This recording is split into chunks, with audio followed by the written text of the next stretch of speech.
Hello students, welcome to NM education. आज matric परीक्षा form पूरण आरंभ होईची। 2024 मसीहा वार्षिक हाईस्कूल सर्टिफिकेट परीक्षा मैट्रिक फॉर्म पूरण नवेम्बर 8 तारिख रु आरंभ होई नवेम्बर 22 तारिख राति 11:45 पर्यंत चलिबो। Regular, quasi regular, ex regular छात्र छात्री फॉर्म पूरण ऑनलाइन रे करा जिवो। विद्यालय मुख्य व प्रधान शिक्षक द्वारा एही छात्र छात्री फॉर्म पूरण करा जिवो। फॉर्म पूरण पई ऑनलाइन लिंक समस्त सूचना और प्रक्रिया step by step board website www.bscodisha.ac.in रे उपलब्ध हेउची।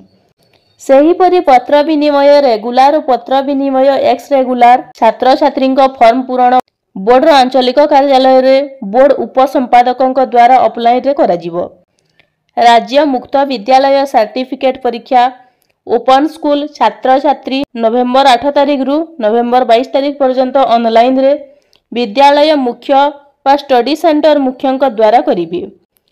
विद्यालय मुख्य माने फॉर्म पूरण परे डेस्क्रिप्टिव रोल शीट को डाउनलोड करी पाखरे रखिबे ओ एककिता नकल बोर्ड कार्यालय रे दाखल करिवे। सेहीपरि संस्कृत 12 परीक्षार्थी माने नवेम्बर 12 तारिख रु 22 तारिख पर्यंत ऑफलाइन रे फॉर्म पूरण करिवे बोली बोर्ड पक्षरु सूचना दिया जायछि।